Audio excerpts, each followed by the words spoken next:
예, 두 번째 시간 시작합니다. 2페이지 하단으로 이제 가겠습니다.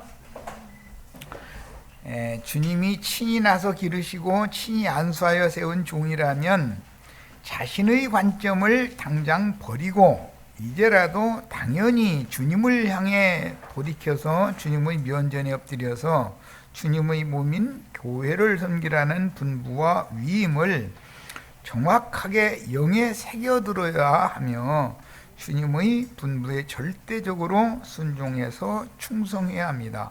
맡은 자들에게는 구할 것이 있는데 주님 앞에 충성하게 해달라고 구하라. 이게 성경에 나오는 말씀이죠. 맡은 자들에게 구할 것은 충성이니라 이랬는데 맡은 자들은 마땅히 충성이신 주님께 나 충성하도록 하게 해주세요. 이게 구하라 그 말이죠. 자, 주의 종이 속세의 일들이나 자기 개인의 일들로 인하여 몰두하거나 장기간을 골몰한다면 당연히 주님의 임재는 떠나고 이미 가졌다고 자부하던 신령한 것들도 마귀에게 다 빼앗기고 앞만 바라보고 있다 보면 흉흉한 파도와 바람소리 파도 바다 그밖에 더 보이고 더 들려. 그러니까 그냥 세상으로 완전히 떠내려가는 거죠. 주의 종이라고 해가지고서 신학교 나온 사람이라고 목사라고 나는 끄떡없다고 그건 말도 안 되는 소리인 거예요. 그건 말도 안 되는 소리예요. 그래서 결국은 그 사람들한테는 빈 껍데기의 인간 지식과 헛된 자랑만 남게 마련이다. 그 사람들은 머릿속에 들은 것은 많기 때문에 사람들 앞에서 자기를 뽐내려는 야망을 은연중에 내비치게 마련이다 이거예요. 그건 어쩔 수 없는 거예요. 그게 생명률이기 때문에.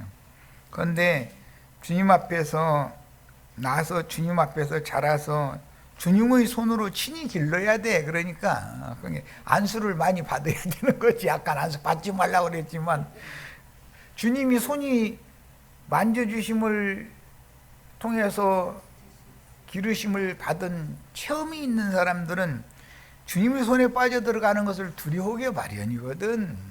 함부로 절대 행할 수 없다라는 걸 알기 때문에. 그런데 사람들이 목사가 돼가지고 수천 명 모이고 수만 명 모이고 수십만 명 모이면 하나님도 안중에 없어. 그렇게 되는 것은 그를 하나님 버렸기 때문에 그런 것이지 하나님이 그를 끝내 붙들고 쓰신다면 그렇게 될 리가 없잖아. 자신의 사사로운 일들은 온전히 주님께 부탁드리며 오직 주님의 일에 전념한다면 주님은 그 종의 생활을 확실하게 책임진다. 이게 믿으면 이제. 그런데 사람은 자기 생활의 일은 자기가 책임도 질 수 없으면서도 자기가 수고해서 뭘 해보려고 그러는 거예요. 그런데 주님은 넌 나한테 맡겨라. 나는 네가 필요하고 그 대신 네 일은 나의 종으로 쓰는 한은 내가 다 알아서 해결해 주겠다라는 것이 그게 약속이거든. 그런데 그게 육에 속한 혼적 생명이 살아서 펄떡거릴 때는 하나님의 음성이 그렇게 크게 들리지가 않고 명확하지가 않거든. 그래도 그렇지 이게 꼭 나오거든. 이 사람 참 힘드는 일이야 그거. 인간이 노력을 해도 안 된다는 것을 하나님 앞에 배우려면은 그게 참 안수 많이 받으셔야 돼. 참 헐sup서 그건. 노력으로도 세상 말로 될 놈이나 되지 안 될 놈은 소용없어. 안 되는 거야. 사람이 노력한다고 다 부자 되고 박사 되고 그럴 것 같으면은 이 땅에는 다 부자만 살아야 되고 다 박사님만 살아야 돼. 그거 되고 싶지 않은 사람이 어디가 있어. 그런데 축복받아서 잘 먹고 잘 살으라고 가르친 사람이 말년이 돼가지고서 감옥이나 들랑거리고 그러면 그 목회 인생이 잘못됐다는 걸 돌이켜야 되지 않냐 이거 자기 자신이. 그런데 그렇게는 안 하려고 그러거든 사람이라는 것이. 참 이게 계시가 없으면 안 되는 거예요. 그러니까 교회를 돌봐야 할 막중한 위임을 맡은 주의 종들이 먼저 오직 주님만 의지하며 믿음으로 사는 본을 보이지 않는다면 교회의 어린 지체들은 습관적으로 세상사에 몰두하고 자기 일에 매여서 세상 잡신들에게 여러 가지로 시험을 당하는 것은 불을 보듯이 뻔한 것이다. 이건 뭐 세상 사랑하지 말라고 한다고 해서 세상 사랑 않느냐면 그 말 들으면 내가 오늘부터 세상 사랑하지 말아야지 그랬다는 세상이 나한테 점점 크게 들어오기 때문에 다가오기 때문에 세상 사랑은 자동적으로 되게 돼 있는 거예요. 그런데 억지로 사람의 행위로 율법 행위로 하나님의 형상이신 예수님의 형상과 모양으로 자기가 만들어지려고 애를 쓰면은 마귀 형상과 모양으로 만들어지고 있으면서 본인은 그리스도 형상으로 만들어지고 있다고 착각하는 거예요. 지금 얼마든지 그럴 수가 있어. 마귀 형상이라는 특징이 교만해지는 것이거든. 목자가 삶으로 주님만 의지하고 경외함으로 자기 생활에 얽매이지 않는 하늘의 군사로 충성스럽게 섬기는 본을 보이는 것은 어린 양들의 목양에 있어서는 필수적인 문제인 것이다. 이런 것을 정확하게 가르침받고 가르침받은 말씀을 이루시는 하나님이 그 인생을 그렇게 지도해 주시면서 손찌검을 좀 많이 당해 봐야 돼. 그래서 하나님의 손맛이 어떤가를 알아야 함부로 대가리 이렇게 갖다 디밀고 안수해달라고 앉지. 하나님이 손으로 만져준다고 하는 말은 원은 손찌검 한다 소리거든. 이제 셈조고 연어로는 하나님 앞에 손찌검을 자주 당해본 사람은 함부로 안수해달라고 만져달라고 머리 갖다 못 디밀어. 그게 얼마나 두려운 일을 몸에 익숙해지도록 배워야 되거든. 그래야 주님 앞에서 손을 들여야 되고 머리를 쳐들면 안 되고 이런 것을 알거든. 지금 나를 이런 암담한 현실에 몰아넣으신 것은 주님이 쓰시기에 합당하도록 주의 종들을 낮추시는 것이요, 그 생각이 풀어지지 못하게 하려고 특별히 안배하셨기 때문에 형제 요한이 에베소에서 가까운 반모라고 하는 바닷가의 조그마한 섬에 유배당한 상태에서 성난 파도와 바람소리만 들려오는데 계시록 말씀을 받았다는 거예요. 이게 얼마나 중요한 말인지를 알아야 돼. 세상 교회의 많은 목사들은 계시록 1장도 아직 통과 안 하는 사람들이요. 무슨 소리인지도 모르니까 사람들은. 그러므로 더 낮고 겸비한 자세로 오직 주님만을 바라보고 이미 내 생명은 주님의 것이다. 군사로 부르면 내 생명은 나라의 것이지 내 것이 아니잖아요. 국가를 위해서 이미 나는 내 목숨 맡기고 간 거잖아요. 그런데 그런 투철한 군인 정신이 훈련에 잘 되어져 있으면은 적이 와도 두렵지 않게 딱 바라봐가면서 정조준에서 사격을 가할 수가 있지만 그렇지 않은 사람들은 허공에다 총알만 없앤다는 거예요.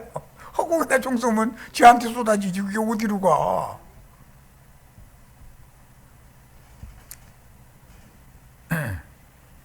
그래서 내 삶은 주님을 위한 것이고 주님께서 임의대로 나의 삶을 주관하실 것이다.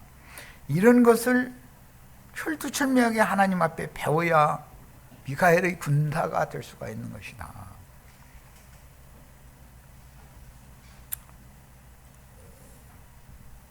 군대로 부름을 받으면 군사는 나라에서 먹을 거 입을 거 모든 필요를 나라에서 책임지고 군수물자를 공급을 하는 거고 내가 할 일은 충성스럽게 나라에 충성하는 일밖에 없는 거예요. 그것만 요구하거든. 한 사람의 군사를 그렇게 긴 기간 동안 훈련을 여러 번을 시키고 해가지고서 그렇게 만들어 놓는 것은 만약에 적군이 쳐들어왔을 경우에 접전을 할 경우에 두려워하지 말아야 되기 때문에 그러는 거잖아. 두려우면 무슨 놈의 전투가 되겠어.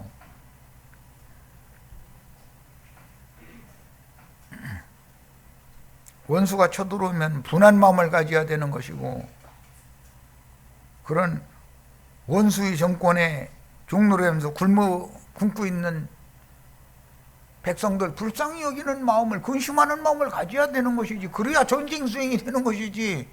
근심하는 마음과 불쌍한 분한 마음이 없이 어떻게 전투 수행을 해.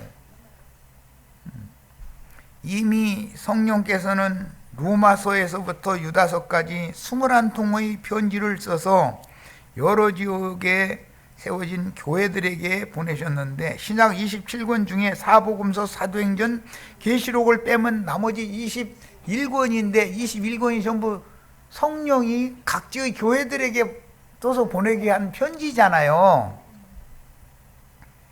그 편지들은 주로 바울과 몇몇 기자들에 의하여 사도시대의 여러 지역교회의 형편에 맞추어 보내시되,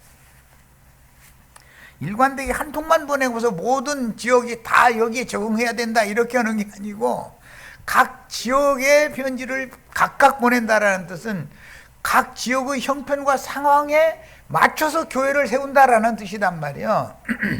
그러니까 어떤 사람이 나타나가지고 다 내 이름으로 통일되어야 된다, 이만이나 장길자나 무슨 좀 안 올 소리지만 지방교회의 무슨 위트니스리 같은 그런 훌륭한 분들도 그런 야심이 없다 보니까 전 세계의 모든 교회를 지방교회로 통일하려고 생각한다 이거예요. 예수 그리스도 안에서 통일되는 것이죠. 그리스도는 단일성도 있지만 다양성도 있는 거예요. 항상 양면을 우리는 균형을 잡아야 되는 것이거든. 우리는 우리 상황에 맞춰서 교회 생활을 해야지, 우리 상황과 아무 상관없이 무슨 재주로 교회 생활을 할 거예요. 그래서 7통의 편지를 두 번째 또 보내게 하시는 것도 이유가 다 있는 거다 이거예요. 그것은 전 세계 지구상의 모든 교회들이 상황과 형편이 각각 달라질 것이다 라는 것을 계시하는 말이잖아요. 주님께서 육신을 입고 세상에 살면서 친히 천국의 비밀들을 말씀하신 후에 살아생전에 미처 다 하시지 못한 말씀들을 주의 성령의 말씀으로 영의 직분을 행하는 형제들, 즉 7영들 증인들을 통해서 계속해서 반복해서 여러 가지로, 여러 모양과 여러 부분으로 말씀을 하시는 것은 주님의 교회의 어떤 사람의 단일성을 배제하기 위한 것이다. 여러 모양과 여러 부분으로 말씀하시는 거예요. 나도관 형제가 이런 말씀 가르치면 전 세계가 나도관 형제의 가르침 안에 다 들어와야 된다 그러면 맞는 거예요? 틀리는 거예요? 틀리는 거예요. 그런 한 방면이 있음과 동시에 진리이신 주님, 생명이신 주님 안에서 온 지구상의 모든 교회들이 통일돼야지 어떤 사람의 가르침 안에서 통일되는 것이 하나님 뜻이 아니다는 걸 알아야 돼. 로마교가 뭐 하나된 교황의 칙령을 가지고서 전 세계 교회가 일사불란하게 움직이고, 여호와 증인들은 미국의 여호와 증인 본부에서 메시지 내보내면 그걸로 일사불란하게 움직이는 거예요. 안식일 교인들은 뭐 화이트 여사라나 뭐 그 사람의 책이 그냥 전 세계 안식일 교인들 일사불란하게 움직이는 거예요. 그건 교회가 뭔지를 너무 모르는 거예요. 그것은 유구무덕이다라는 반증이지, 안양교회처럼 다 돼야 된다 그러면은 돼요, 안 돼요? 안양교회는 안양교회에 맞춰서 하는 거고, 수원교회는 수원교회에 맞춰서 하는 거예요. 그래서 7 교회 편지를 하는 거예요. 7 교회가 똑같을 것 같으면 한 군데만 편지 뿌리면 끝나는 얘기지.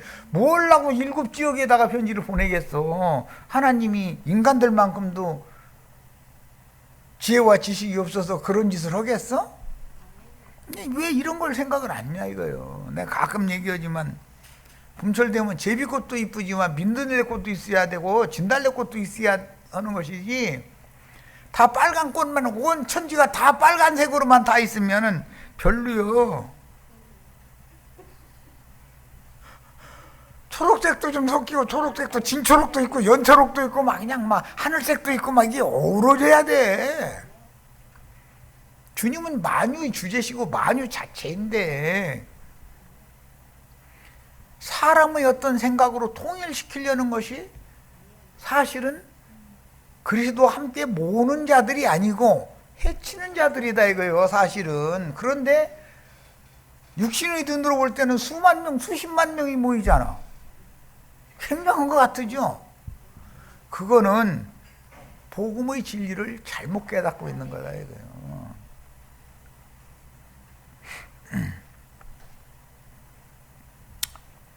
디모데후서 1장 15절 읽습니다. 아시아에 있는 모든 사람이 나를 버린 일을 네가 아나니, 이건 디모데 보고 로마에 갇힌 상태에서 2차 투옥 때 디모데에게 권면하는 말인데, 바울 사도가 로마에 2차 투옥이 된 상태에서 보낸 편지가 디모데 후서지요. 모든 사람이 나를 버린 일을 네가 아나니, 아시아에 있는 모든 사람이 하나님의 사람인 바울 사도를 버렸다는 거예요. 그러면 1차 서신 때에는 배도가 반드시 온다라는 말이잖아요. 21통의 편지 중에 디모데 후서가 들어가잖아요. 1차 서신을 보내셨을 때 그 이후로 배도가 반드시 일어난다는 거예요. 그런데 2차 서신을 보내면 2차 서신에서는 배도가 없어야 되는 거죠. 이런 의미를 알아야 돼. 그런데 다윗이 아들들에게 배도를 2번 당해야 되는 것은 예표, 모세가 반석을 2번을 치는 것은 예표이기 때문에 아시아에 있는 7 교회 편지를 보냈지만 여전히 반역하고 배도하는 그런 성질을 가진 마귀의 사탄의 사자들이 여전히 역사하기 때문에 2번째 배도가 또 온다는 거예요. 이게 비밀이다.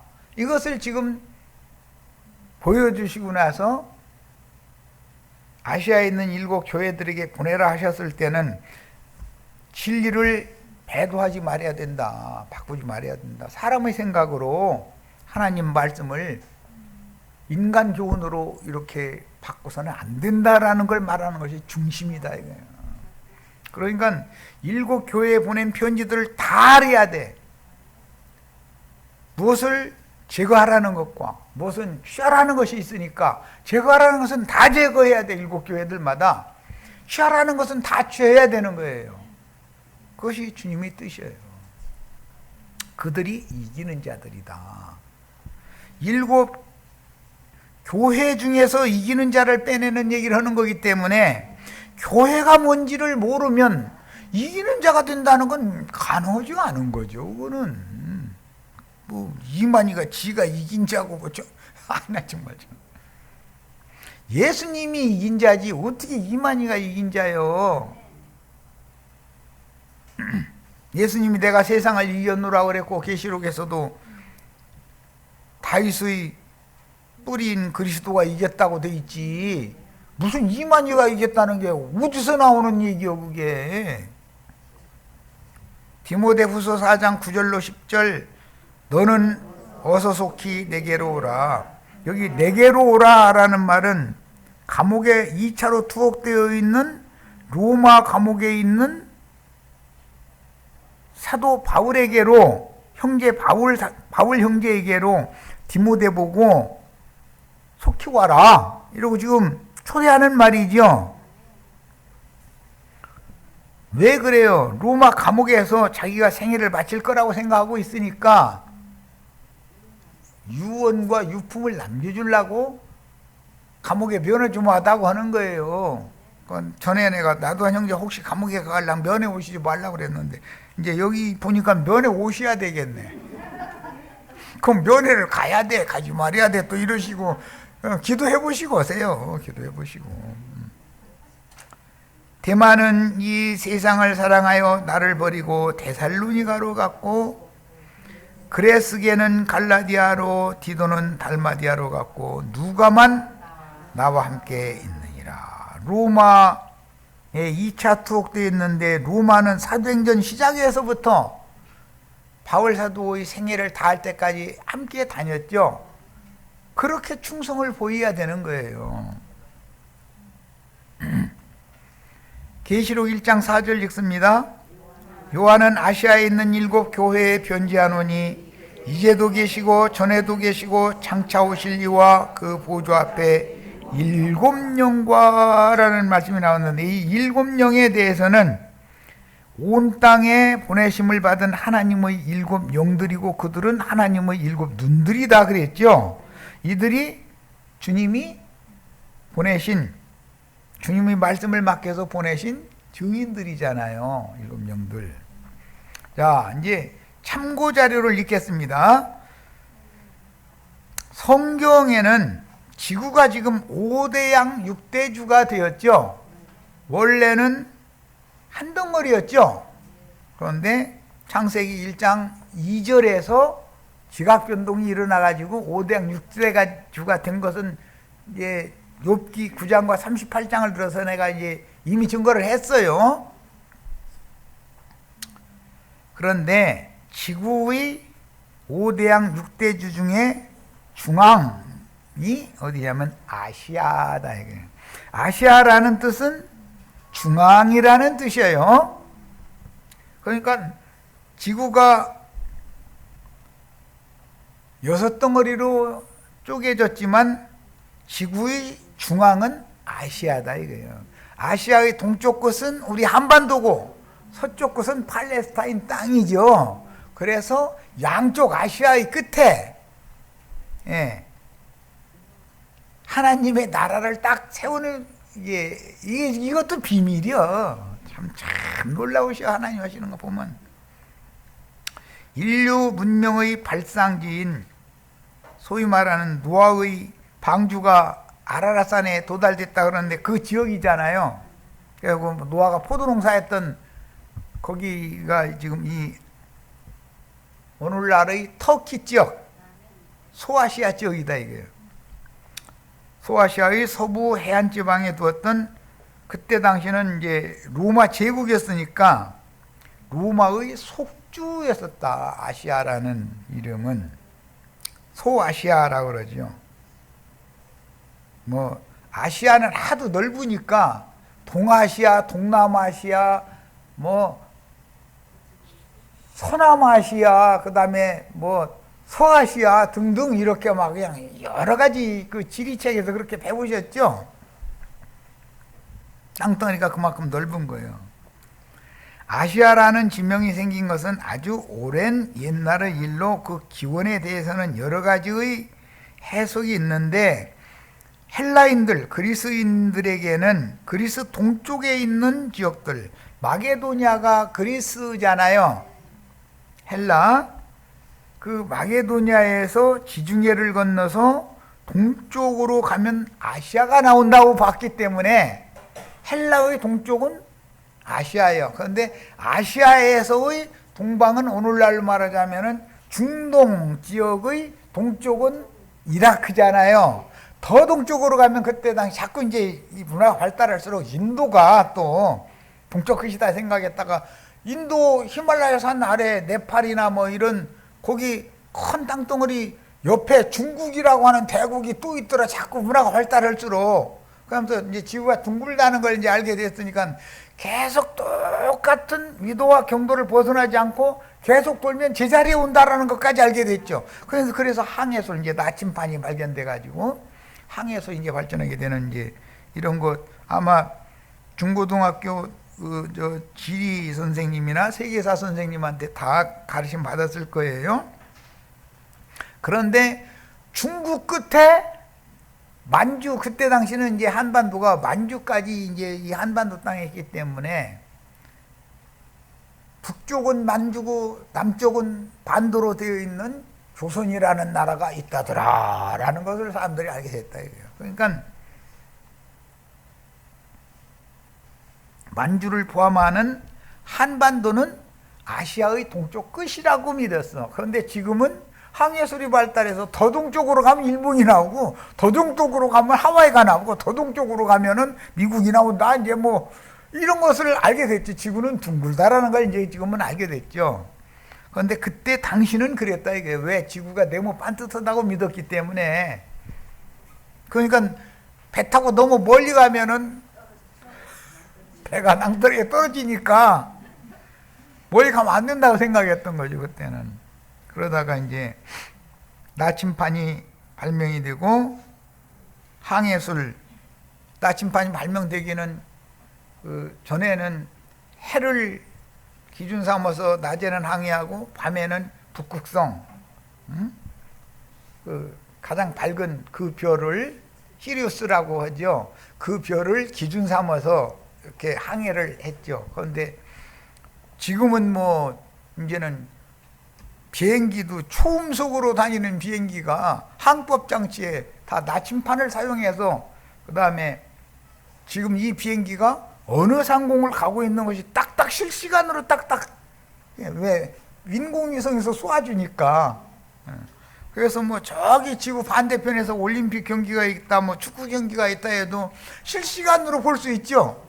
그 현장에서는 인공위성으로 쏘고 인공위성에서는 전 세계로 다시 원추형으로 다시 쏴주는 거니까 참 이렇게까지 발달한 세상에 우리가 살고 있다는 것 자체는 사실은 운동 경기를 실시간으로 보라는 뜻으로 그런 것이 발명된 것이 아니고 이 복음이 번개가 번뜩하는 것처럼 온 지구상에 복음을 전해야 하기 때문에 이것을 발명을 하게 한 거예요 사실은. 그랬더니 이걸 가지고 맨 못된 데다가 먼저 쓰는 마귀가 장난해. 컴퓨터 얼마나 유용한 기계예요. 그런데 마귀가 장난질 치죠.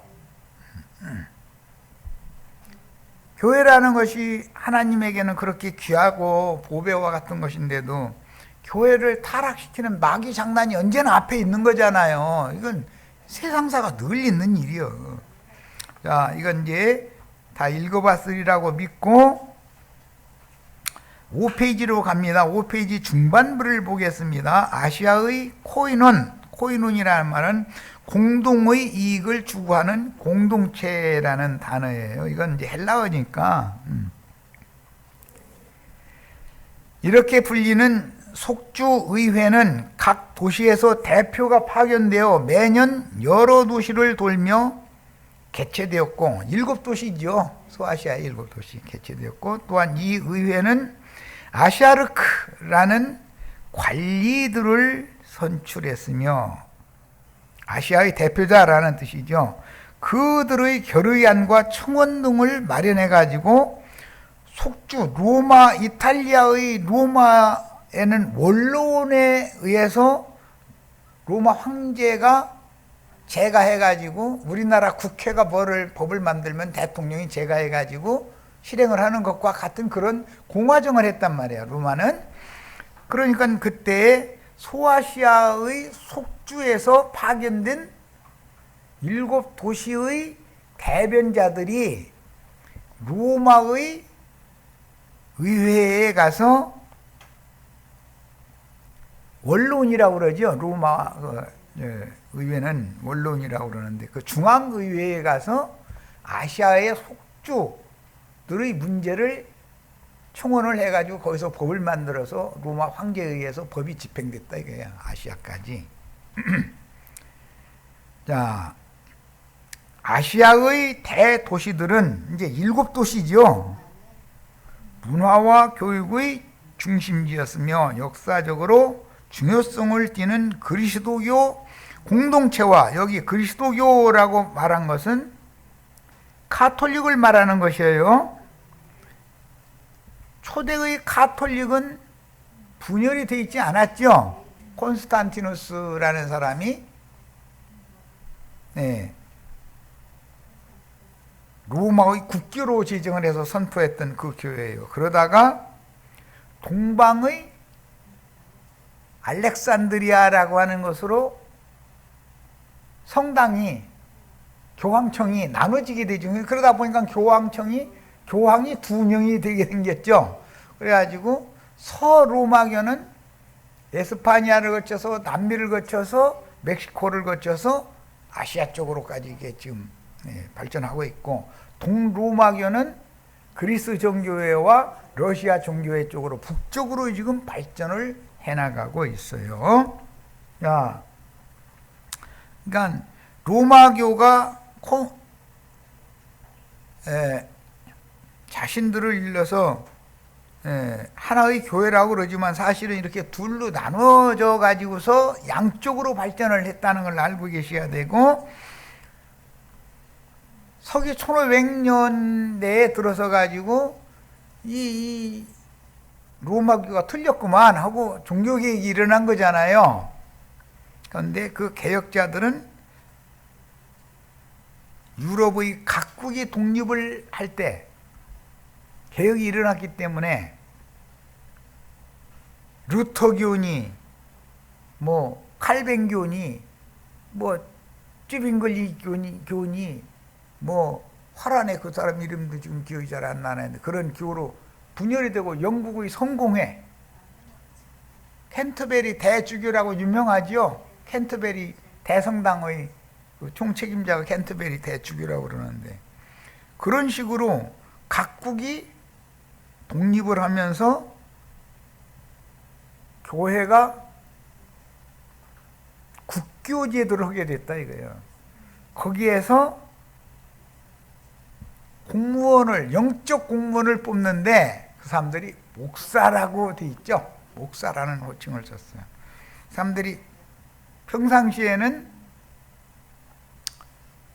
애기 낳았다 그럼 가서 축복해 줘야 되고, 누가 죽었다 그러면은 그 영혼을 위해서 기도해 줘야만 장사를 할 수 있어요. 그 다음에 국교니까 다 예배당에 다 모일 거 아니요. 모이면은 세례식과 성만찬식을 주도를 해야 된다 이거예요. 그러니까 그 목사가 없으면 예배가 안 되는 거예요. 목사가 없으면 세상이 안 돌아가는 거지. 출생을 해도 축복을 받아야 되는데, 죽어도 육신은 죽었지만 그 영혼은 좋은 데로 가게 해달라고 축복 기도를 해줘야 장사를 할 수 있는데, 목사가 안 오면 장사도 못해요. 야, 참. 그게 그런 것을 전담하는 공무원이다 이거야. 자, 그런데 이 주교의 교구들이 아시아에 있는 7교회에서 주교라는 것이 나중에 생겨나게 되고, 그 주교가 거느리는 교구들이 이 속주 내에서, 아시아 7교회가 있는 도시 속주 내에서 성장했으며, 몬타누스라고 하는 사람이 그때 극단적인 경건주의를 지창하게 됐어요. 교회가 타락하니까 로마교가 자꾸 하는 짓거리들이 돈에 환장한 사람들 같고 이거 안 된다 해가지고서 몬타누스라는 사람이 제창을 해가지고 이제 로마 천주교로부터 이단자라고 이제 정죄를 받게 되고, 그 시대에 두 여자가 참 유명한데, 그 두 여자가 마침 몬타누스라는 사람과 의기투합이 된다 이거예요. 두 여자는 로마 천주교와 상관없이 왜 주교님만 성 쌓아놓고서 거기서 호강해 가면서 기도해야 되고 우리는 기도를 왜 묻으냐 이러고 들고 일어난 것이 이제 그 두 여자가 있었는데 같은 시대에 있었는데 몬타누스라는 사람이 로마교와 달리 극단적인 경건주의, 금욕주의라고 그러죠. 이걸 하니까는 딱 접목이 돼. 그런데 이 여자들은 예언의 은사, 신유의 은사, 방언의 은사 뭐 등과 같이 신비주의를 지향하던 사람들이요. 그런데 신비주의만 해가지고서는 사람이 안 와. 그런데 경건주의, 극단적인 경건주의 이것을 접목을 하니까 로마교에 진령난 사람들이 이 사람들이 진짜다 해서 다 휩쓸리게 되더라는 거예요. 그게 이제 교회사에 나오는 이야기인데 이런 것도 알아야 돼. 그 다음에 오늘날까지 그 사람들이 로마교도 손님 다 뺏기니까 우리가 가만히 있으면 안 되겠다 해서 경건주의를 받아들이게 됐는데 그게 속생명파라는 거잖아요. 오늘날 기독교에도 끊어지지 않고 영지주의라고 그러고 이제 속생명파라고 그러는데 은사주의, 신유, 방언, 뭐 어떤 신비체험 등 이런 것을 지향하는 사람들이 있어. 그게 현대는 여기도 조화무게가 아주 이제 참 으뜸이지요. 그런데 조화무게가 그런 짓을 하면 그 이단이다 그러던 장로교단들이 요즘 배나다 해버려. 금식기도원 없는 교단 없어요. 사람 모이면 무조건 산속에다가 금식기도원 세워놓고 그게 극단적인 경건주의를 지향하던 사람들에게서 나온 잔재다 이거예요. 그래서 산속에다가 금식기도원 짓는 것은 로마교의 교부들이 수도원 지어놓는 거나 똑같은 짓이다 이거예요. 이런 걸 알아야 돼. 그러면 금식기도원, 오살리 금식기도원, 여기는 무슨 금식기도원이네? 갈멜산 금식기도원 뭐 그런데 가야 돼요, 가지 말아야 돼. 그건 이제 알아서 기도해 보시고 알아서 하세요. 야, 마지막 때까지 살아서 주님의 증인이 될 두 증인을 대표하는 사도시대의 대표자들은 대표라고 할 수 있는 사람은 바울과 요한이죠. 아시아에 있는 모든 사람이 나를 버렸다고 했으니까 반드시 교회는 배교의 길을 가게 돼 있다라는 걸 알 수가 있죠. 예수님 때 5,000명 먹여놨더니 다 예수님 버리고 떠나가 버렸죠. 이런 일은 성경에 이미 예언이 돼 있으니까 마지막 남은 주의 증인이었던 요한의 시대에는 배도가 없어야 되잖아요. 그런데 바울 사도가 데살로니가 후서에서 말씀을 이미 예언을 해놨죠. 반드시 교회 중에는 배도하는 일이 있고 그들이 멸망의 자식들인데 그들이 나타나게 돼 있다. 왜? 예수님이 천국 복음의 씨를 세상에 갖다 심어서 교회들을 세워놨더니 교회들을 위임 맡은 종들이 졸며 다 자는 시대가 오더라는 거예요. 그러니까 마귀가 와서 오밤중에 와서 가라지 씨를 덧뿌려 버렸다는 거야. 그랬더니 곡식은 마디기 잘하는데 가라지 씨는 쑥쑥 자라가지고 나중에 기운을 다 막아가지고 결실 못 오게 만들어 쭉쟁이만 나오게 만들어 버리는 그런 역할로 마귀가 역사를 한다. 자, 요한을 통해서 그 당시 로마의 속주였던 6페이지입니다. 아시아에 있는 7 교회들에게 보내신 성령의 두 번째 편지는 교회 시대의 전 기간을 온 지구상의 모든 교회들에게 주시는 하나님의 말씀을 암시적으로 제시한 예언들이다. 여기에서 마태복음 24장 14절을 읽겠습니다. 주님의 예언을 우리가 정확하게 알아야죠. 마태복음 24장 14절. 자, 같이 봅니다. 24장 14절. 이 천국 복음이 모든 민족에게 증언되기 위하여 온 세상에 전파되리니 그제야 끝이 오리라.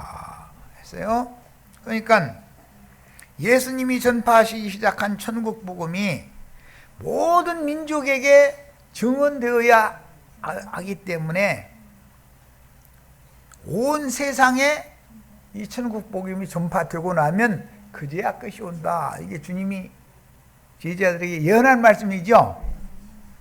자, 그러니까 하나님은 항상 때와 기한을 정해두시고 우주 경영을 큰 바퀴를 돌려가지만 큰 바퀴 중앙엔 작은 바퀴가 있고 작은 바퀴의 중심에는 또 생물의 신이 있다 이거예요. 그러니까 인류 역사가 이렇게 진행이 되고 여기에 맞춰서 교회사가 이렇게 돌아서 오늘 우리에게까지 온 거죠. 이번에는 누가복음 21장 24절을 보겠습니다. 21장 24절.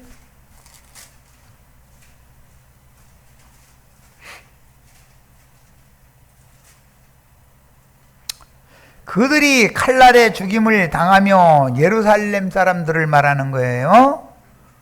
모든 이방에 사로잡혀 가겠고 예루살렘은 이방인의 때가 차기까지 이방인들에게 밟히리라. 주님이 예언하셨으니까 오늘까지도 예루살렘이 이방인들에게 밟히고 있죠. 이스트방크라고 그래가지고 동예루살렘에 솔로몬 성전이 지어져 있는데 그 솔로몬 성전에 지금은 마호메트 교의 제2성전이 거기에 세워졌죠. 황금돔으로 되어 있는 제2성전이 세워졌어요. 그것이 1948년도에 이스라엘이 독립을 했지만 동예루살렘은 이방인들이 짓밟고 있으니까 서쪽에다가 웨스트방크라고 그래가지고 서쪽에다가 신도시를 예루살렘 신도시를 세운 거죠. 지금의 예루살렘이라 하면 이스라엘의 예루살렘이라는 말은 신도시를 말하는 거예요. 새 예루살렘을 말하는 거예요. 새 예루살렘이 역사상에도 이렇게 이루어지는 거예요. 새 예루살렘은 위에 있는 예루살렘을 상징하는 거잖아요. 원래는 이방에 사로잡혀 갔지만 돌아온 무리가 다시 회복해서 세우는 예루살렘이 새 예루살렘이에요. 역사상에 이미 이렇게 실현이 됐다 이거예요. 그러면 영적인 일은 역사로 나타난 표적이 되는 거죠. 위에 있는 예루살렘이 새 예루살렘이잖아요.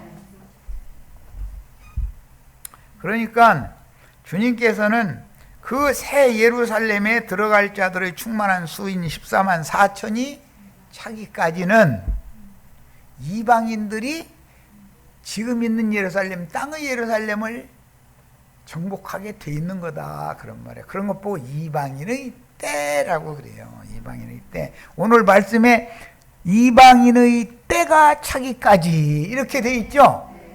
로마서 11장에 보면 이방의 충만한 수가 찰 때까지라고 설명이 되어 있는 거예요. 계시록에는 시온산에 계신 어린 양 앞에 올라간 신부 14만 4천의 수가 채워질 때까지. 그런데 우리는 지금 우리가 마지막일 수도 있겠다. 물론 우리 후세대도 있고 있겠지만은 이기는 자로 추수되는 이기는 자들은 우리가 마지막일 수도 있다라고 생각을 해야죠. 특히 내가 마지막일 수도 있다, 이런 경각심을 가져야 되는 거예요. 형제 바울의 제자들은 누가와 디모데, 디도 등이었으며 주로 마케도니아 지역 등의 지중해변 여러 지역 교회에서 활동했으며, 형제 요한의 제자는 로마 황제 트라이안 시대에 순교한 안디옥 교회의 감독이었던 이그나티우스, 이거 신학교에서 배우셨죠? 교회사에서. 그와 동시대 인물이었던 폴리갑이 요한의 제자로 유명하잖아요. 그는 소아시아의 서머나 교회의 감독이었다. 폴리갑이라는 사람은 AD 168년에 순교했다고 전해집니다.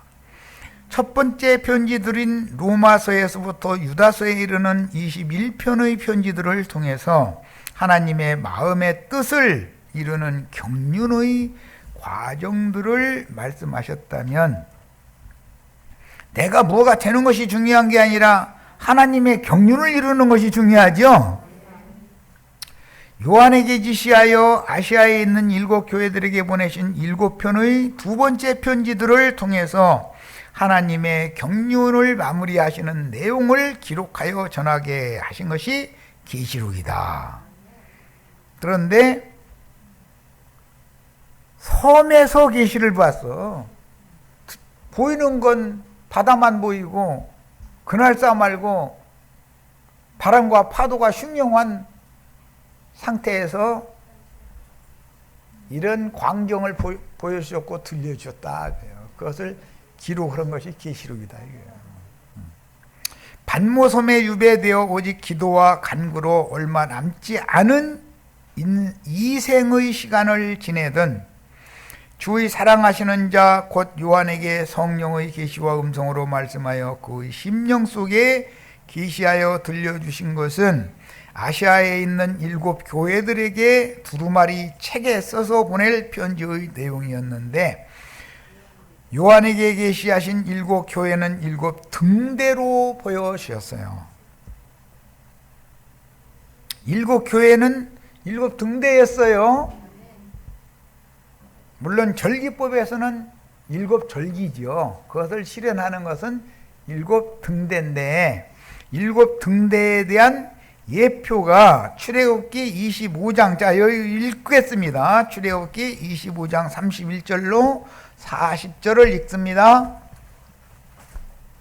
나랑 같이 출애굽기 집회를 하시지 않은 분들이 많기 때문에 이 기본 진리는 알고 있어야 돼.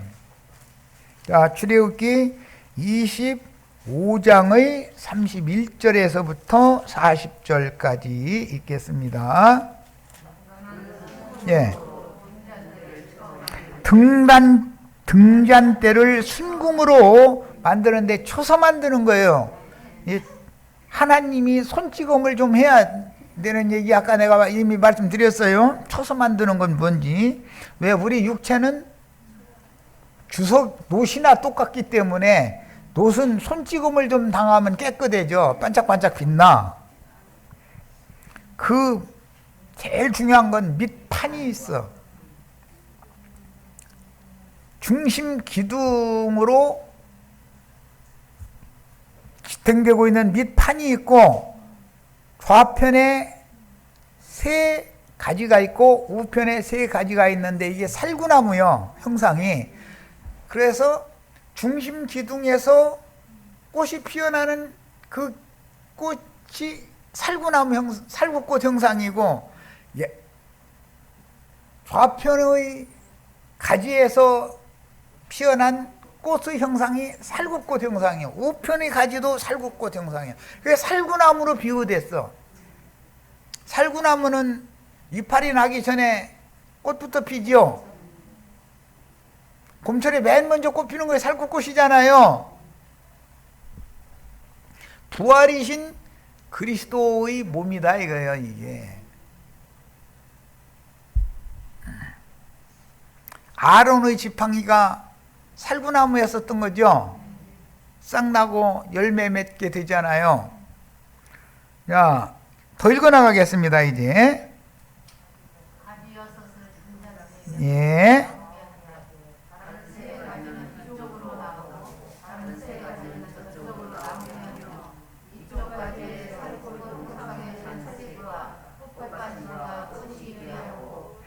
저쪽 가지에도 살구꽃 형상의 잔, 셋과 이 잔은 등잔이다. 이거 등잔. 꽃 받침과 꽃이 있게 하여 등잔대에서 나온 가지 6을 갖게 할지며 등잔대 줄기에는 살구꽃 형상의 잔 넷과 꽃받침과 꽃이 있게 하고, 그러니까 중심기둥의 살구꽃까지 하면은 중심기둥 가지까지 하면은 넷과 나머지 셋이 합쳐서 7가지가 되게 만드는 거예요. 등잔대에서 나온 가지 6을 위하여 꽃받침이 있게 하되 2가지 아래에 한 꽃받침이 있어서, 즉 좌측으로 뻗은 가지와 우측으로 뻗은 가지 양쪽에 입구가 있어. 모든 자동차에는 기름 넣는 주입구가 있죠. 그게 금관이라고 그래. 그 수갈에서에 보면 그 금기름을 그 입구에다가 부어야 밑받침으로 기름이 들어가서 채워지는 거잖아요. 이렇게 만들으라고 했단 말이에요. 이런 의미를 잘 이해하시고 계셔야 돼. 자, 더 읽어나갑니다.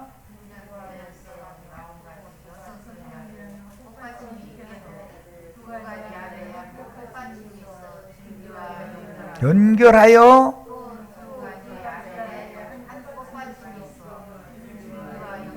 줄기와 연결을 한다는 것은 좌우의 가지라는 것이 속이 비었다 이 말이죠. 그런데 거기에 제사장이 순결한 기름을 채운 그릇을 가져와서 기름을 부어 넣어야 돼. 이것을 설명하는 것이 스가랴서에 나오죠.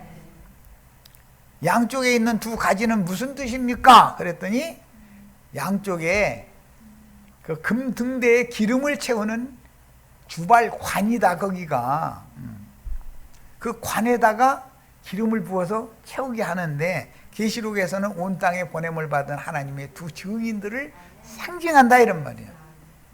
그러니까 기름을 붓고 싶어도 기름 부을 금관 아구가 있어야죠. 자동차에다 기름을 넣어야 가는데 기름 탱크에 기름을 넣을 수 있는 탱크 아구가 있어야 되지 않냐 이거요.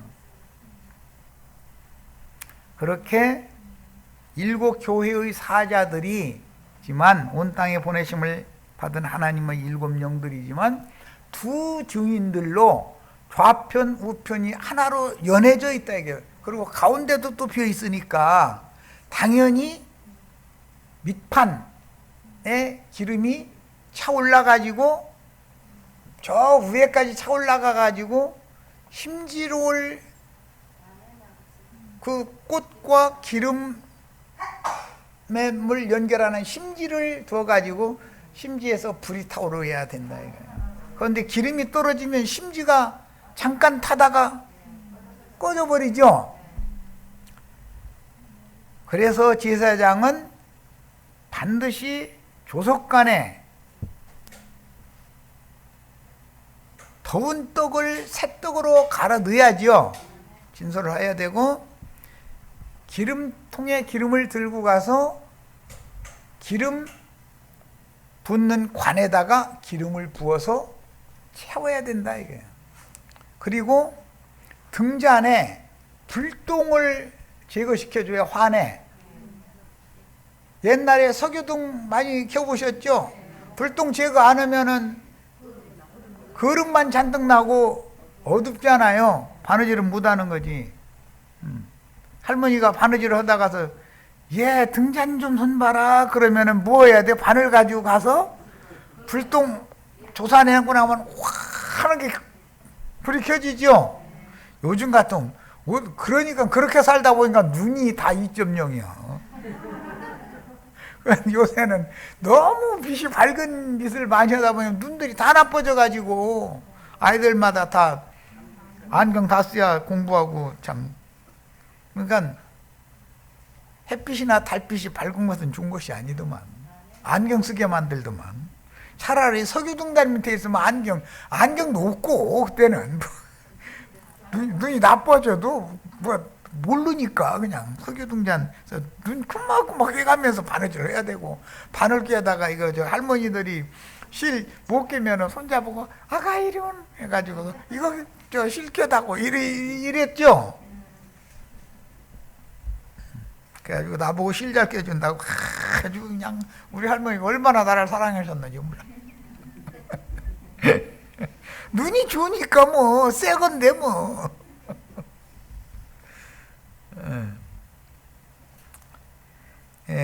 그 다음에는 37장에 가서 더 있겠습니다. 3과 2 산에서 네게 보인 식양대로 등잔대와 모든 기구를 순금 한 달란트로 등잔을 만들어라. 7등으로 되어 있는 등잔대를 만들어라. 이게 지시했어요. 그리고 나서 이제 37장으로 갑니다. 여기도 읽겠습니다. 37장 17절에서 24절을 읽겠습니다. 그가 또 순금으로 등잔대를 만들되 그것을 쳐서 만들었으니 그 밑판과 기름통이죠. 말하자면 밑판이라는 거는. 그리고 안정되게 만드는 역할을 하는 거죠. 줄기와 잔과 꽃받침과 꽃이 그것과 한 덩이로 되었고 가지 6이 그 곁에서 나왔으니 곧 등잔대 3가지는 저쪽으로 나왔고 등잔대 3가지는 이쪽으로 나왔고, 한 중심에는 뭐 중심 가지가 나올 거고 뭐 뻔한 거지. 이쪽 가지에 살구꽃 형상의 등셋과 꽃받침과 꽃이 있고 저쪽 가지에 살구꽃 형상의 등셋과 꽃받침과 꽃이 있어 등잔대에서 나온 가지 6이 그러하며, 등잔대 줄기에는 이건 가운데를 말하는 거예요.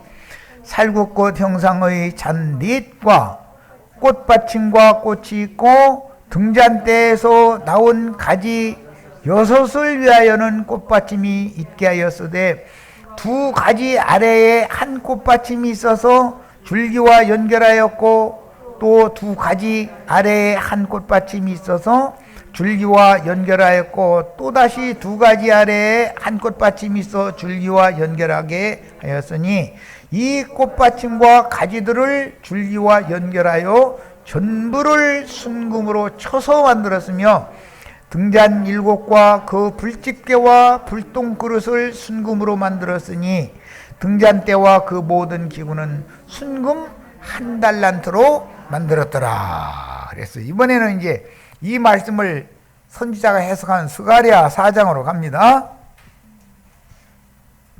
스가랴 4장 자, 다 펴입니다. 금기름 묻는 집 얘기하면은 그런 구절이 성경에 있느냐 이러면서 따지는 사람들 없고, 내가 이만희 선전으로 온 사람들 조침 다 저희가 앉았는데 와가지고 금기름이라는 게 성경에 있냐고 이러고 앉았더만. 찾아봐 그랬더니 자기는 성경에서 금기름이라는 걸 본 적이 없대. 없으면 그 눈 가렸는가 보지 뭐. 그러고 말아버렸지 뭐. 내가 성경에 없는 말을 하겠어? 그랬더니 기분이 안색이 안 좋아가지고서 딱 나가더만. 자, 스가랴 4장 1절로 14절을 읽습니다. 이제 마칠 거예요. 내게 말하던 천사가 다시 와서 나를 깨우니 마치 자는 사람이 잠에서 깨어난 것 같더라. 이것은 정신 번쩍 들게 했다 그 말이겠죠? 그가 내게 묻되 네가 무엇을 보느냐? 내가 대답하되 내가 보니 순금 등잔대가 있는데, 이게 출애굽기 25장과 37장에 이미 예시되어져 있는 거예요. 그 위에는 기름 그릇이 있고, 또 그 기름 그릇 위에 37장에 보면 기름 담는 그릇과 불똥 간검하는 그런 바늘과 이런 거 다 만들도록 되어 있죠. 순금 한 달란트로 만드는 거예요. 그릇 위에 7 등잔이 있으며 그 기름 그릇 위에 있는 등잔을 위해서 7 관이 있고, 그 등잔대 곁에 이 7 관은 7 교회의 사자들이에요. 계시록에는 등잔대 곁에 2 감람나무가 있는데, 하나는 그 기름 그릇 오른쪽에 있고 하나는 그 왼쪽에 있나이다 하고, 내게 말하는 천사에게 물어 이르되 내 주여 이것들이 무엇이니까 하니, 내게 말하는 천사가 대답하여 이르되 네가 이것들이 무엇인지 알지 못하느냐 하므로 내가 대답하되 내 주여 내가 알지 못하노이다 하니, 그가 내게 대답하여 이르되 여호와께서 스룹바벨에게 하신 말씀이 이러하니라. 만군의 여호와께서 말씀하시되 이는 힘으로 되지 아니하며 능력으로 되지 아니하고 오직 나의 영으로 되느니라. 이는이라는 것은 금 등잔대에 금기름을 붓는 2 감람나무 가지로 상징되어 있는 기름 붓는 아구통을 만드는 것은 사람이 노력해서 된다 안 된다? 하나님의 신이나 할 수 있는 일이지 사람이 신학교적으로 보면 된다라는 게 아니에요. 사람이 노력하면 된다가 아니에요. 그런 게 어디가 있어. 사람이 기름 붓는 그런 하나님의 종으로 역할을 잘 할 수 있는지의 여부는 예수 그리스도의 성 그 영의 역사로나 되는 것이지, 사람이 무슨 신학교에 가서 공부한다고 될 것 같으면 다 신학교 가야지.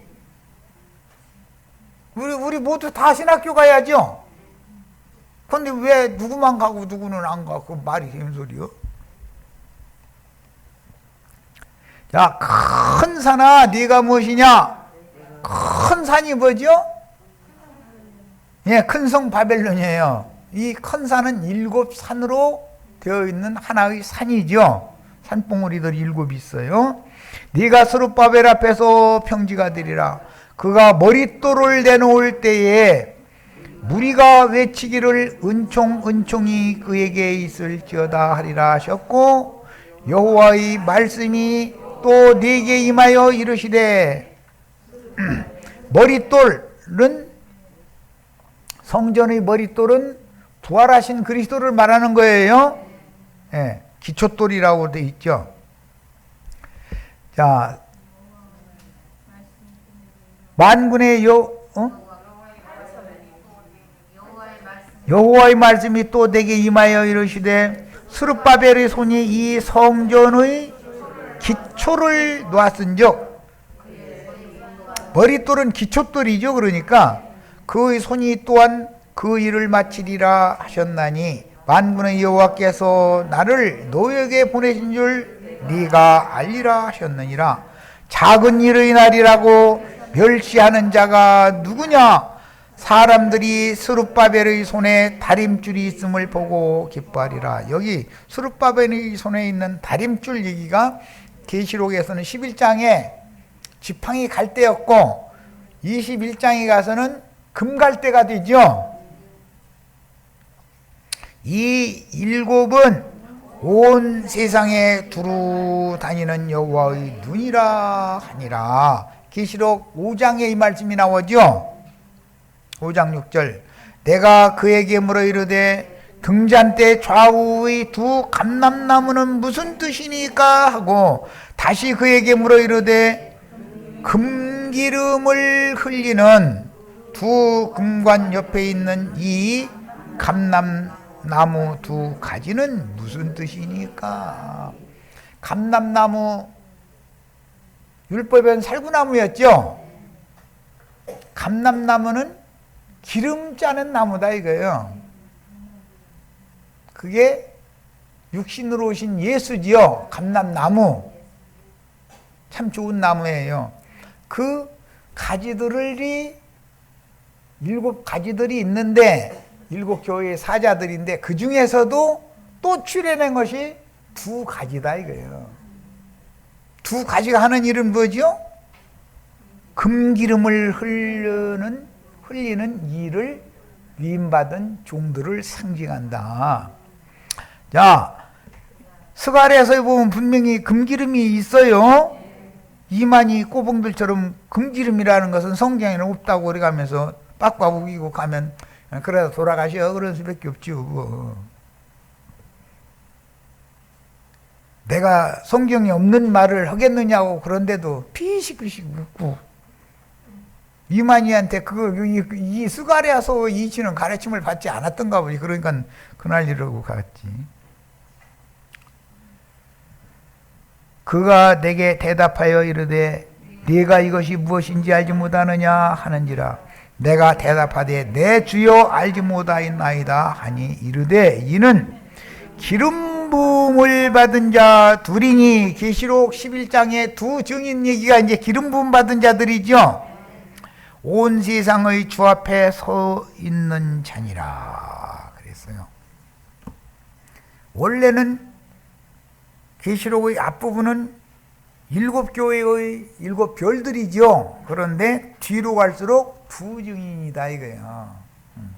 자, 7교회들 중에 5은 망하고 2이 남는데 하나는 서머나 교회, 하나는 필라델피아 교회의 사자다 이거예요. 그 둘은 하나님이 쓰시는 증인들이에요. 여기까지 해서 마치겠습니다.